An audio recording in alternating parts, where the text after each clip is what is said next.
Hello students, welcome to पढ़ो engineering. तो आज इस वीडियो में हम NIS that is network and information security summer 2024 का क्वेश्चन पेपर सॉल्व करेंगे। सो बिफोर दैट, अगर आपको NIS का fully solve question paper useful लगता है, हेल्पफुल लगता है, सो सब्सक्राइब कीजिए ताकि आगे आने वाले वीडियोस की नोटिफिकेशन आपको मिल सके। और हाँ, don't forget to like and share. So start करते हैं। Question number 1, attempt any 5 of the following. So ये 2 मार्क के क्वेश्चंस होते हैं। So first question is differentiate between viruses and worms. तो ये काफ़ी ज़्यादा इंपॉर्टेंट क्वेश्चन है। क्यों? क्योंकि ये सिर्फ 2 मार्क्स के लिए ही नहीं, 4 मार्क्स के लिए भी कभी कभी एग्जाम में पूछते हैं। यस, सो इसीलिए मैंने यहाँ पे थोड़े ही नहीं, बहुत ज़्यादा पॉइंट्स डिस्कस किए हैं। यस, सो देखिए, वायरसेस और वर्म के बारे में हमें डिफरेंशिएट करना है। First point is a virus is a malicious program that attaches itself to a legitimate file and spread when the infected file is executed. So virus एक malicious program होता है जो कि किसी भी फाइल के द्वारा हमारे कंप्यूटर में स्प्रेड होता है। जो भी इन्फेक्टेड फाइल होंगी उसके साथ वो एंटर करता है हमारे कंप्यूटर में, हमारे लैपटॉप में, हमारे मशीन में। Okay, but worm is a self-replicated malware that spread across network without needing a host file. So worm को एंटर होने के लिए किसी भी फाइल की ज़रूरत नहीं होती है। वो सेल्फ रेप्लिकेटिंग होता है, मीन्स व्हाट कि खुद को ही वो रिजेनरेट करता है, मीन्स खुद से ही बहुत सारे वर्म्स वो क्रिएट करता है। इसे किसी भी अदर फाइल की या होस्ट फाइल की ज़रूरत नहीं होती है। ओके, और वो खुद से ही जनरेट करता है। तो ऑब्वियसली एक वर्म हमारे मशीन पे आ गया तो रेप्लिकेट होने में ज़्यादा टाइम नहीं लगता है, मीन्स बहुत सारे वर्म्स क्रिएट होने के लिए ज़्यादा टाइम नहीं लगेगा। Next point is it requires a host file और अ प्रोग्राम टू स्प्रेड। यस, जैसे कि हमने ये फर्स्ट पॉइंट में ही देखा था कि वायरस एक प्रोग्राम है जो कि किसी भी फाइल के द्वारा हमारे मशीन में एंटर होता है। But worm spreads independently through the network. So worm को स्प्रेड होने के लिए नेटवर्क की ज़रूरत होती है, किसी भी फाइल की ज़रूरत नहीं होती है। Yes, next point is it needs user action to activate. Example, opening an infected file. Yes, आपने कई बार सुना होगा कि हम कहते हैं कि हमारे मशीन में वायरस आ गया है ना। दैट मीन्स क्या कि हम खुद ऐसे एक्शन परफॉर्म करते हैं जिससे वो वायरस हमारे मशीन में एंटर होता है। दैट मीन्स यहाँ पे एग्जाम्पल भी दिया है कि कोई भी अगर इन्फेक्टेड फाइल हो वो हम अगर ओपन करते हैं तो उसके साथ वायरस अटैच हो जाता है और उसके बाद वो हमारे मशीन में एंटर होता है। यस, बट वर्म के साथ क्या है? It does not require user action, spread automatically. So worm अगर एक बार मशीन में आ गया थ्रू द नेटवर्क तो हमें कुछ करने की जरूरत नहीं होती है, वो ऑटोमेटिकली स्प्रेड हो जाता है। यस, मीन्स यूजर एक्शन यहाँ पे रिक्वायर नहीं होती है। Okay, next point is spreads slower since it relies on a file execution. Obviously जब हम फाइल एग्जीक्यूट करते हैं, कौन सी भी फाइल ओपन करते हैं या फिर कोई भी फाइल पे एक्शन लेते हैं, तभी वो स्प्रेड होता है वायरस। ओके, दैट मीन्स ये स्लो है। ओके, बट वर्म्स में क्या होता है? Spreads rapidly over a network. अगर नेटवर्क में होती है मशीन तो वर्म्स बहुत फास्ट स्प्रेड होते हैं।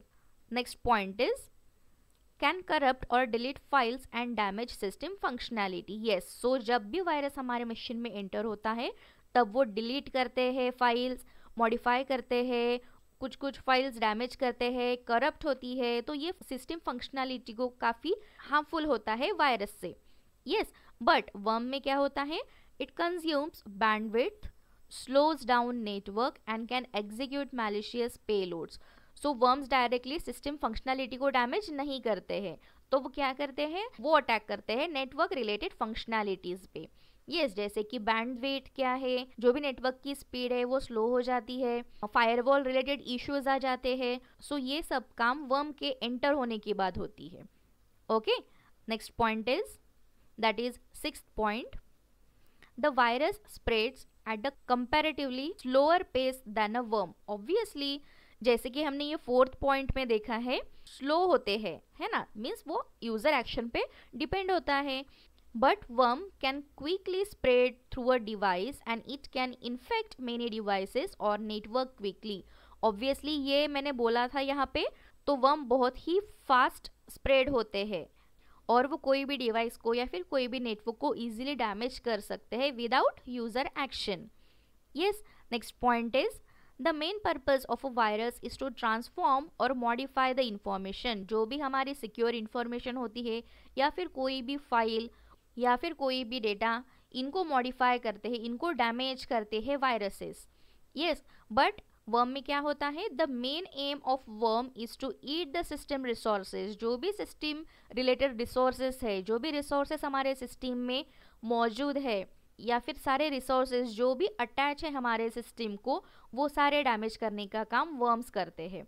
Next point is antivirus software is use for protection against viruses. Yes, जब भी हमारे सिस्टम में, हमारी मशीन में वायरस एंटर हो जाता है तब हम यूज करते हैं antivirus to protect from the viruses. Yes, so बहुत सारे एंटीवायरसेस है, जैसे कि नेट प्रोटेक्टर, ये हम बोल सकते हैं. Okay, and in worms can be identified and eliminated by the antivirus and firewall. So worms के लिए भी हम एंटीवायरसेस यूज करते हैं और फायरवॉल से भी वर्म्स आइडेंटिफाई हो जाते हैं और वो डिस्ट्रॉय कर सकते हैं. Next point is some of the example of computer viruses are. So computer viruses कौन कौन से है, यहाँ पे एग्जाम्पल दिया है, जैसे कि क्रीपर, ब्लास्टर, स्लैमर, ये सब एग्जाम्पल्स है वायरसेस की. यस, सो वर्म्स के एग्जाम्पल यहाँ पे देखिए, Morris worm, storm worm, etc.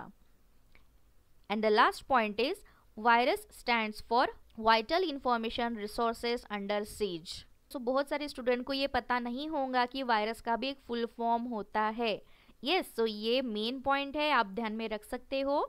और वर्म का भी फुल फॉर्म होता है, तो देखिए, write once read many. So means what, कि अगर एक बार एंटर हो गए मशीन में तो हमें कुछ करने की ज़रूरत नहीं होगी, यूज़र एक्शन की ज़रूरत नहीं होगी, वो खुद को ही रेप्लिकेट करता है. मीन्स अगर एक वर्म एंटर होती है सिस्टम में तो एक वर्म काफ़ी ज़्यादा वर्म्स को जनरेट करेंगी. ओके, सो आई होप आपको ये क्वेश्चन नंबर 1 का आंसर समझ में आ गया होगा.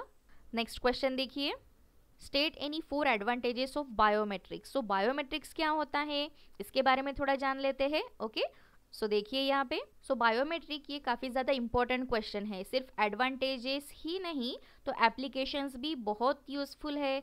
मीन्स व्हाट, बहुत इंपॉर्टेंट है एग्जाम पॉइंट ऑफ व्यू से. यस, और फिर बायोमेट्रिक के बारे में भी सेपरेट क्वेश्चन पूछे जाते हैं एग्जाम्स में. ओके, सो काफ़ी ज़्यादा इंपॉर्टेंट है ये टॉपिक. सो बायोमेट्रिक्स मीन्स क्या होता है, विद द हेल्प ऑफ ये एग्जाम्पल मैं बताती हूँ. ओके, सो देखिए, आप मोबाइल यूज करते हैं तो आपने मोबाइल में एक ऑप्शन देखा होगा फिंगरप्रिंट नाम का. Yes, so fingerprint is nothing but biometrics. So ये किसके लिए यूज होता है, जब भी कोई हम एप्लीकेशन यूज करते हैं. सो कौन सा भी ऐसा एप्लीकेशन जो हम किसी को इजीली दिखा नहीं सकते, किसी के साथ शेयर नहीं कर सकते. सो ऐसे एप्लीकेशन को हम कुछ सिक्योर्ड लॉक लगाते हैं या फिर हम इजीली कह सकते हैं कुछ बायोमेट्रिक्स लगाते हैं ताकि वो किसी से भी इजीली एक्सेस ना हो पाए. तो क्या सिर्फ वो फिंगरप्रिंट ही होते हैं, नहीं, वो कभी कभी थंब एक्सप्रेशन भी होता है या फिर फेस एक्सप्रेशन भी होता है या फिर आई बायोमेट्रिक्स भी होता है. सो इन्हीं चीज़ों को हम कहते हैं बायोमेट्रिक्स. तो यही सेम फंडा यहाँ पे भी यूज़ होता है इन कंप्यूटर नेटवर्क. तो काफ़ी ऐसी फाइल्स होती है जो कि कॉन्फिडेंशियल होती है, जो डेटा है वो कॉन्फिडेंशियल होता है, सिक्योर होता है. तो इसकी सिक्योरिटी मेंटेन करने के लिए बायोमेट्रिक्स का यूज़ किया जाता है. तो फिर उनको लॉक करने के लिए या फिर उनको थोड़ा सिक्योर और ज़्यादा सिक्योर करने के लिए, ऑथेंटिकेशन उनको देने के लिए, कोई भी इजीली एक्सेस नहीं करना चाहिए, उनके लिए फिजिकल और बिहेवियर कैरेक्टरिस्टिक यूज़ करते हैं. सो इसे हम बायोमेट्रिक्स कहते हैं. और एक एग्जाम्पल लेते हैं, जैसे आपने कोई बड़े लैब्स देखे होंगे. यस, लेबोरेटरी जिसमें काफ़ी ज़्यादा इन्वेंशंस होती है, कुछ नए एक्सपेरिमेंट्स किए जाते हैं. तो उनके लॉक्स कैसे होते हैं, बायोमेट्रिक्स के थ्रू ही होते हैं, है ना. तो आपने देखा होगा कि उनके जो सुपरवाइजर या मैनेजर या फिर कोई बड़े जो साइंटिस्ट होते हैं, उनका फेस एक्सप्रेशन एक लॉक होता है. सो जब वो एंटर करते हैं, दैट इज़ वो बायोमेट्रिक्स के द्वारा वो पहले स्कैन होता है उनका फेस, तभी जाके वो लैब का डोर ओपन होता है. तो इससे क्या होता है कि सिर्फ वही पर्सन वो लॉक, वो डोर ओपन कर सकेगा, वो फाइल एक्सेस कर सकेगा. अदर देन दैट अगर कोई भी पर्सन उसके अलावा एक्सेस करना चाहे तो वो नहीं होगा. क्यों, क्योंकि बायोमेट्रिक्स में ऑलरेडी उनका ही सिर्फ फेस स्कैन हो चुका है, उनका जो फेस एक्सप्रेशन है, उनके ही कोऑर्डिनेट्स उसमें स्टोर हो चुके हैं.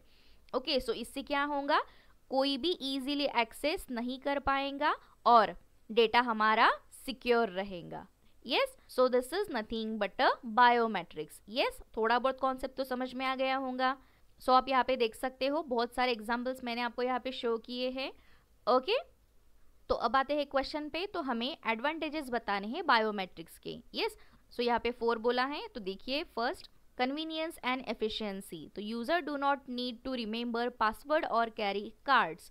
Authentication is quick and seamless with biometric system. Yes, biometrics काफ़ी convenient होता है क्योंकि यूज़र को ना ही कोई पासवर्ड याद रखने की ज़रूरत होती है, ना ही कोई कार्ड कैरी करने की ज़रूरत होती है।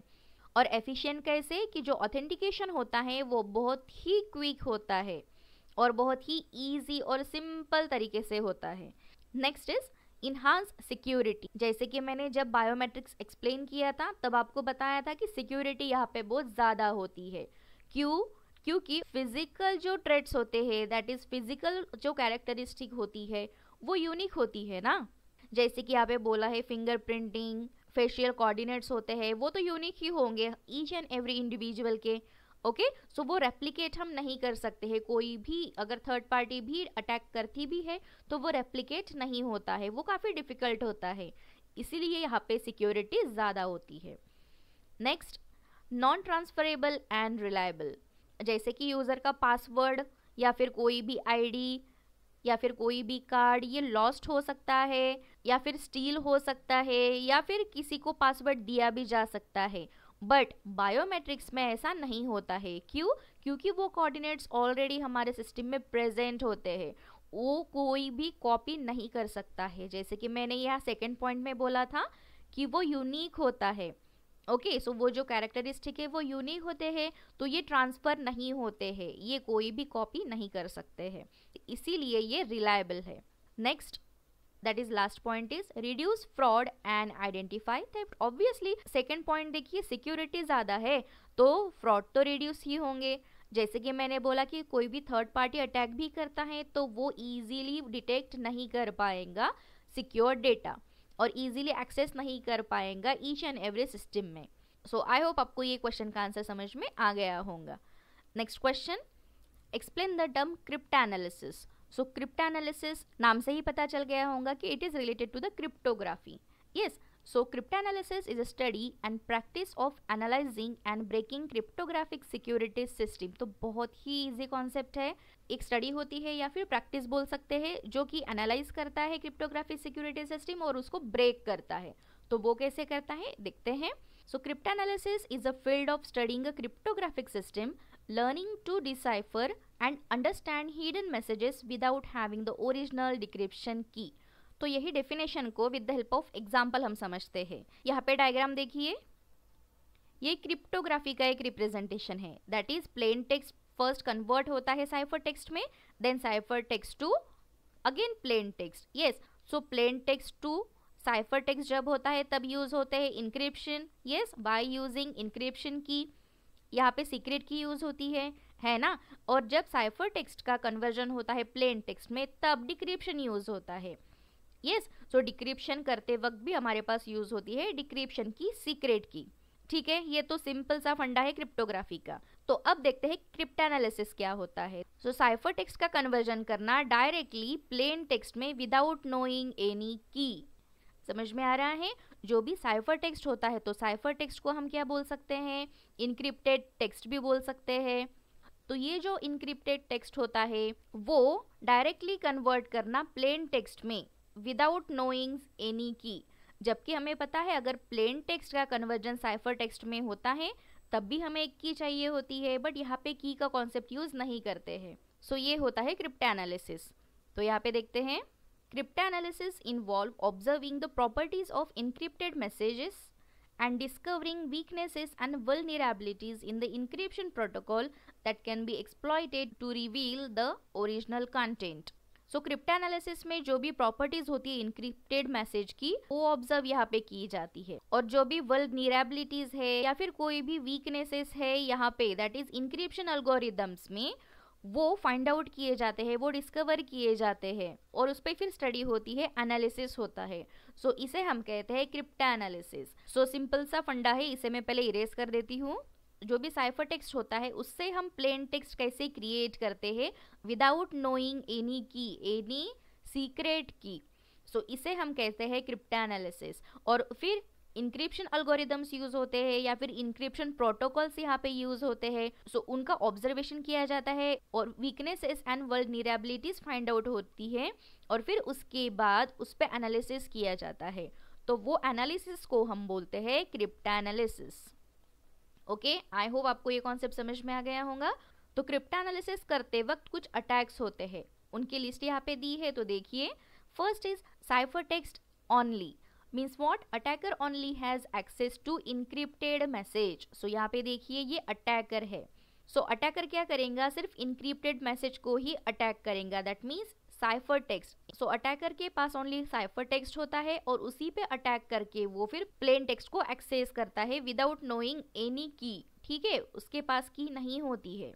Next is known plain text. So attacker has both plain text and corresponding cipher text. So यहाँ पे अटैकर के पास साइफर टेक्स्ट भी होगा और प्लेन टेक्स्ट भी होगा, बट इंक्रिप्शन करते वक्त जो सिक्योरिटी की होती है वो नहीं होंगी।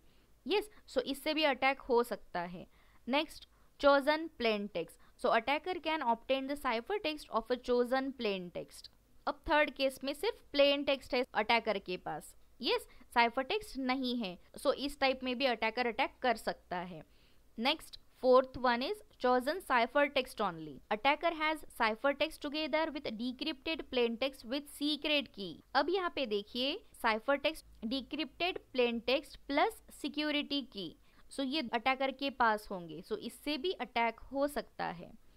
And the fifth is chosen text, chosen plain text and chosen cipher text. So जो भी थर्ड एंड फोर्थ पॉइंट है ये दोनों को मर्ज करके fifth condition, fifth attack create हो सकता है। सो अटैकर इस टाइप्स में अटैक कर सकता है। So this is about cryptanalysis. I hope आपको ये समझ में आ गया होगा। Next question is define the term cyber crime. So cyber crime क्या होता है ये हमें डिफाइन करना है।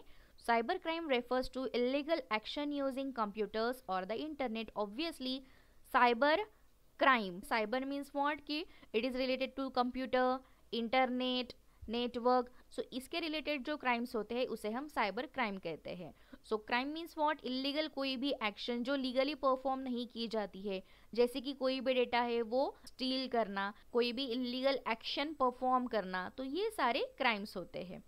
Okay, so cyber crime refers to any criminal activity that involves computer, networks or digital devices where the internet is used as a tool, target or both the commit illegal act. So cyber crime एक activity होती है जिसमें कि computer, network, internet, digital devices use होते हैं। सो इसमें internet ये एक टूल भी यूज हो सकता है। क्यों? क्योंकि थ्रू इंटरनेट ही सब इलीगल एक्टिविटीज परफॉर्म होती है और बहुत सारे लोगों को इलीगली टारगेट किया जाता है।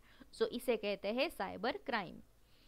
एग्जाम्पल्स देखिए, हैकिंग, फिशिंग, रैंसमवेयर अटैक्स या फिर ऑनलाइन फ्रॉड। सो हैकिंग हमें पता है क्या होता है कि unauthorise access to the computer system, authority नहीं है फिर भी कुछ एक्सेस करना, ये हैकिंग हो गई। ओके, देन फिशिंग, तो फिशिंग मेल्स आपने सुना होगा, यस, सो वही है डिसेप्टिव ईमेल्स और website to steal personal information. कोई ईमेल्स हमें आते हैं जैसे कि कोई लिंक दी होती है और कहते हैं कि इस लिंक पे क्लिक करो फिर आपके डॉक्यूमेंट्स वेरीफाई हो जाएंगे। सो ये फिशिंग मेल्स होते हैं जिससे कि हमारे डेटा स्टील हो सकता है, हमारी पर्सनल इंफॉर्मेशन लीक हो सकती है। नेक्स्ट है ransomware attack, so encrypting data and demanding ransom for decryption. देखिए, अगर कोई भी डेटा इनक्रिप्ट हो चुका है बट डिक्रिप्शन के वक्त कोई भी रैंसम डिमांड कर रहा है, रैंसम मीन्स व्हाट, ब्लैकमेल कर रहा है या फिर फीस वो अप्लाई कर रहा है उस पर, या फिर कोई भी चार्ज या फिर कोई भी ऐसी चीज़ जो इलीगल हो वो उसकी डिमांड कर रहा है, सो उसे कहते हैं ransomware attack. Yes, and next is online fraud. तो ऑनलाइन फ्रॉड तो ये तो कॉमन ही है बहुत, है ना, जैसे कि scams involving fake e commerce site और फाइनेंशियल फ्रॉड्स। का बेस एग्जांपल हम ओटीपी का ले सकते हैं। किसी को ओटीपी शेयर करते हैं तो सडनली हमारे अकाउंट से सारा बैंक बैलेंस है वो खाली हो जाता है। सो ये एक ऑनलाइन फ्रॉड का एग्जाम्पल है। सो ऐसे बहुत सारे फ्रॉड्स आजकल चल रहे हैं। So this is nothing but online fraud. Yes, so this is all about cyber crime. Okay, next question देखते हैं. Explain the term assets. So asset क्या होता है, देखिए. An assets is any data, device और any component of the environment that supports information related activities. So assets क्या होता है, कोई भी डिवाइस हो सकता है, कोई भी डेटा हो सकता है, या फिर कोई भी ऐसा कंपोनेंट है जो कि इंफॉर्मेशन रिलेटेड एक्टिविटीज को सपोर्ट करता है. यस, वो हार्डवेयर भी हो सकता है, जैसे कि सर्वर, स्विचेस भी हो सकता है. यस, सॉफ्टवेयर में मिशन क्रिटिकल एप्लीकेशंस या फिर सपोर्ट सिस्टम्स भी हो सकते हैं, या फिर कॉन्फिडेंशियल इंफॉर्मेशन भी हो सकती है, जो हमारा रॉ डेटा है, या फिर हमारी जो सिक्योर फाइल्स होती है वो, या फिर कोई भी confidential data, confidential files, confidential folders, वो सारे एसेट्स में आते हैं. Yes, so assets should be protected from illegal access, use, disclosure, alteration, destruction or theft resulting in loss of the organization. Obviously अगर हमारी कोई भी जो सिक्योर्ड फाइल है अगर वही स्टील हो गई तो फिर तो बहुत प्रॉब्लम हो जाएंगे ऑर्गेनाइजेशन के लिए, है ना. तो इसीलिए यहाँ पे बोला है कि assets should be protected. Okay, then assets must be protected from cyber threats to ensure that confidentiality, integrity and availability of information. So CIA ये जो टर्म है ये काफ़ी ज़्यादा इम्पॉर्टेंट है. क्यों? क्योंकि हमेशा कॉन्फिडेंशियलिटी, इंटीग्रिटी और अवेलेबिलिटी पे काफ़ी सारे क्वेश्चंस पूछे जाते हैं. सो CIA के बारे में हम फर्दर वीडियोस में सीखेंगे. यस, सो अभी के लिए ध्यान में रखिए कि कोई भी एसेट्स को प्रोटेक्ट करते वक्त इंफॉर्मेशन की CIA इंश्योर करना बहुत ही ज़रूरी है. सो एग्जाम्पल्स देखिए यहाँ पे. A hacker might attack a system in order to steal credit card number by exploiting a vulnerability. यहाँ पे एग्जाम्पल सिंपली दिया हुआ है एसेट्स का कि जैसे कोई हैकर है वो सिस्टम को हैक कर सकता है to steal a credit card number. Credit card number होता है वो स्टील करने के लिए सिस्टम पर अटैक कर सकता है. वो कैसे करेगा? वल्नरेबिलिटीज को एक्सप्लॉइट करके, वल्नरेबिलिटीज को डिस्ट्रॉय करके, जो भी इजीली हैकेबल रिसोर्सेज है, फाइल्स है, डेटा है, उसे अटैक करके वो एक्सप्लॉइट कर देगा, वो डिस्ट्रॉय कर देगा. तो इस तरह से हैकर हैक कर सकता है. So this is all about assets. Next question, state 4 limitations of firewall. So अभी फायरवॉल के कुछ लिमिटेशंस यहाँ पे पूछे हैं. तो देखिए, फायरवॉल क्या होता है उसके बारे में जान लेते हैं. तो firewalls are essential part of cyber security but should be combined with other security measure such as antivirus software, intrusion detection system that is IDS and strong authentication method for better protection. जो भी network है उसकी security के लिए firewall use होती है. सो क्या सिर्फ सिक्योरिटी के लिए यूज होती है? नहीं. तो फायरवॉल ये एज अ एंटीवायरस सॉफ्टवेयर भी यूज होती है, एज अ IDS सिस्टम भी यूज होती है, और ये एक स्ट्रॉन्ग ऑथेंटिकेशन मेथड भी है for the protection. Network security के लिए फायरवॉल बहुत ज़्यादा इम्पॉर्टेंट है. ओके, सो जो फायरवॉल है वो क्या क्या करता है? वो ट्रैफिक को ब्लॉक करता है, ज़्यादा ट्रैफिक है उसे लिमिटेड करता है. नेटवर्क जो एक्टिविटी होती है उनको ट्रैक करता है, कौन सी एक्टिविटी कब परफॉर्म हो रही है, कितने टाइम तक परफॉर्म हो रही है, वो ट्रैक करता है. और लिमिटेड एक्सेस देता है. दैट मीन्स कोई ओवरलोड ना हो सिस्टम में, कोई नेटवर्क में प्रॉब्लम ना हो, तो उसके लिए वो लिमिटेड एक्सेस देता है. सो ये सब काम फायरवॉल करता है. अगर ये ऊपर दिए गए हुए प्रॉब्लम्स नेटवर्क में दिखाई देते हैं, नेटवर्क में ऐसे चल रही है कोई प्रॉब्लम, ये अगर फायरवॉल आइडेंटिफाई कर लेता है तब वो ट्रैफिक को ब्लॉक भी कर सकता है और परफॉर्मेंस स्लो होता है. तो अब आते हैं लिमिटेशंस पे कि क्या क्या लिमिटेशंस है. देखिए, not able to detect all types of attacks. Firewalls defend against specific attacks such as packet filtering, port scanning and DOS. So firewall specific attacks find out करता है, जैसे कि यहाँ पे दिया है packet filtration, port scanning, DOS. But sometimes ऐसा होता है कि जैसे कॉम्प्लेक्स अटैक फाइंड आउट नहीं कर पाता है फायरवॉल, जैसे कि सोशल इंजीनियरिंग अटैक्स हो, जीरो डे वल्नरेबिलिटीज या फिर एडवांस परसिस्टेंट थ्रेट्स. सो ऐसे टाइप्स के कुछ अटैक्स है वो फाइंड आउट नहीं कर पाता है firewall. Yes, next, complexity and management. Yes, firewall management and setting में बी चैलेंजिंग. फायरवॉल को मैनेज करना या फिर फायरवॉल को सेट करना ये थोड़ा चैलेंजिंग होता है, और जो पॉलिसीज होती है, प्रोसेसेस होती है मेंटेन करने के लिए फायरवॉल, वो भी अप टू डेट रहनी चाहिए to prevent a attack. Yes, so ये थोड़ा कॉम्प्लेक्स हो जाता है। Next is performance impact. So in high traffic environment firewalls affect network performance, latency and packet loss can influence user experience। so heavy traffic की वजह से यहाँ पे performance पे थोड़ा impact होता है। yes, next is false positive। firewalls में falsely block valid traffic। कई बार ऐसा होता है कि वैलिड ट्रैफिक को भी फायरवॉल ब्लॉक कर देता है। सो इससे क्या होता है कि यूजर फ्रस्ट्रेट होता है, फिर फायरवॉल की प्रोडक्टिविटी रिड्यूस हो जाती है। तो कभी कभी ये फॉल्स पॉजिटिव्स भी देता है। Okay, next is cost. Firewalls are costly. Obviously firewall की कॉस्ट बहुत ज़्यादा होती है, एक्सपेंसिव होता है। So they may be too expensive for small organization and individuals, leaving them open to attacks. जो स्मॉल ऑर्गेनाइजेशंस है, या फिर कोई छोटी छोटी सोसाइटीज़ है, या फिर कोई इंडिविजुअल्स है, वो इजीली फायरवॉल की कॉस्ट बेयर नहीं कर सकता है। And the last is slow down network performance. Firewall degrade network performance by examining and filtering traffic.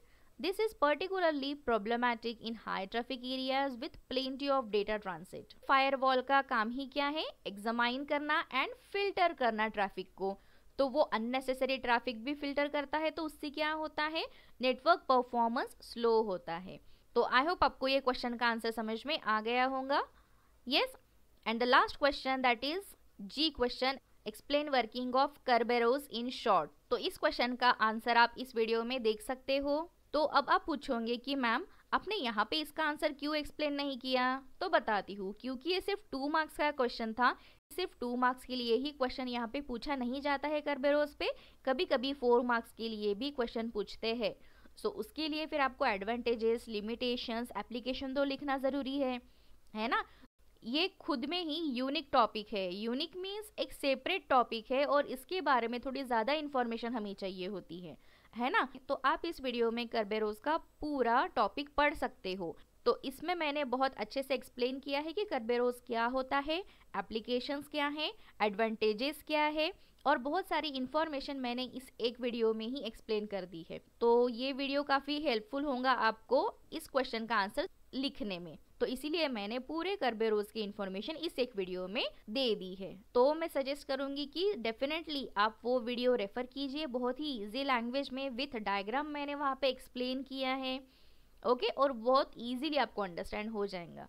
Yes, so I hope आपको क्वेश्चन 1 के सारे आंसर समझ में आ गए होंगे।